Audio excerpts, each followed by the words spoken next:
हाँ जी, स्वागत है आप सभी का आपके अपने YouTube चैनल। तो जिस कड़ी के अंदर अपने कंटिन्यू 5 मिनट की फ्राटा क्लास के अंदर बात कर रहे थे, उसी कड़ी के अंदर अपने पुनः 5 मिनट की फ्राटा क्लास के अंदर एक अच्छा सा टॉपिक पुनः लौट के लेके आए।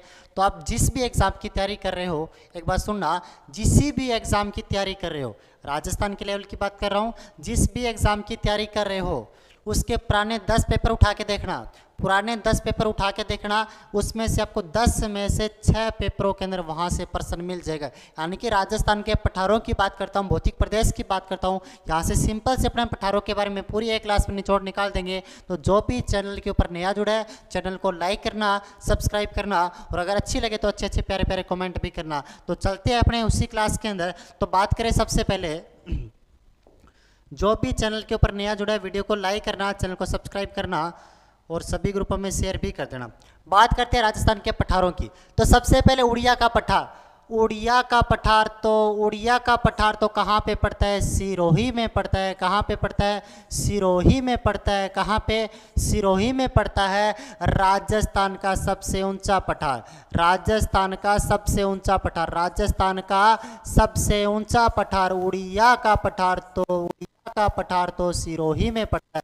कहाँ पड़ता है? सिरोही में पड़ता है। राजस्थान का सबसे ऊंचा पठार कहा जाता है उड़िया का पठार। सर इसकी लंबाई ऊंचाई तो बता दो। तो इसकी ऊंचाई 1360 मीटर इसकी ऊंचाई पड़ती है, 1360 मीटर। राजस्थान का सबसे ऊंचा पठार उड़िया का पठार, राजस्थान का सबसे ऊंचा उड़िया का पठार। राजस्थान का दूसरा सबसे ऊंचा, राजस्थान का दूसरा सबसे ऊंचा आबू का पठार, दूसरा सबसे ऊंचा, ये कहाँ पे पड़ता है? ये सिरोही में पड़ता है, सिरोही में पड़ता है। माउंट आबू सिरोही में पड़ता है। इसकी ऊंचाई तो 1200 मीटर पड़ती है। कितनी मीटर पड़ती है? 1200 मीटर पड़ती है। ये तो दूसरा सबसे ऊंचा पठार है, राजस्थान का दूसरा सबसे ऊंचा पठार। राजस्थान का सबसे ऊंचा तो कौन सा? उड़िया तो सिरोही में पड़ता है 1360। दूसरा तो कौन सा? माउंट आबू सिरोही में 1200 मीटर पड़ता है। बोमट के पठार की बात करता हूं तो बोमट का पठार तो कहाँ पे पड़ता है? बोमट तो सिरोही व उदयपुर के मध्य पड़ता है। सिरोही व उदयपुर के मध्य तो कौन सा पठार पड़ता है? सिरोही व उदयपुर के मध्य तो बोमट का पठार पड़ता है। कौन सा? बोमट का पठार। ऊपर माल पठार की बात करते हो तो ऊपर माल का पठार तो ये कहाँ से?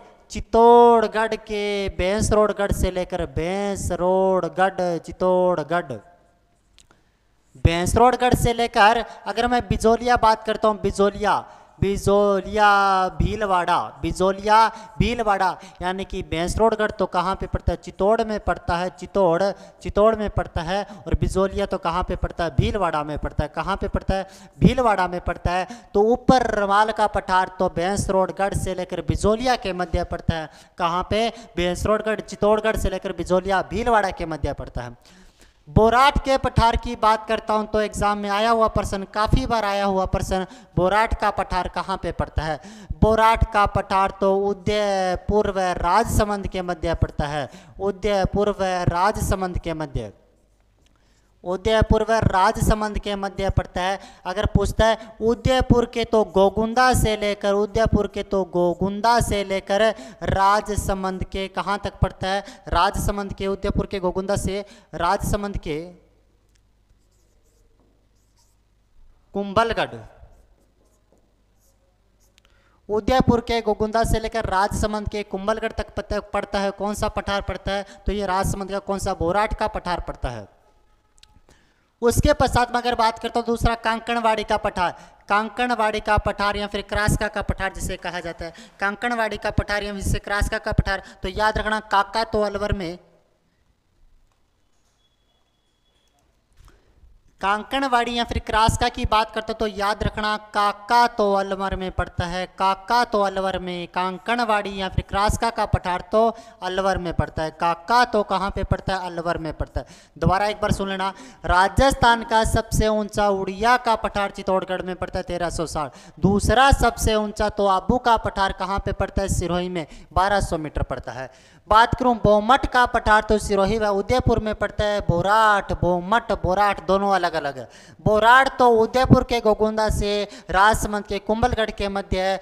ऊपर माल की बात करता हूँ तो भैंसरोडगढ़ चित्तौड़गढ़ से लेकर भीलवाड़ा के बिजोलिया के मध्य है। अगर काका तो बात करूँ कांकड़वाड़ी व क्रास का तो कहाँ पे पड़ता है, अलवर में पड़ता है। आगे चलूँ तो मैं लासाड़िया का पठार उदयपुर में जयसमंद झील के पूर्व में पड़ता है।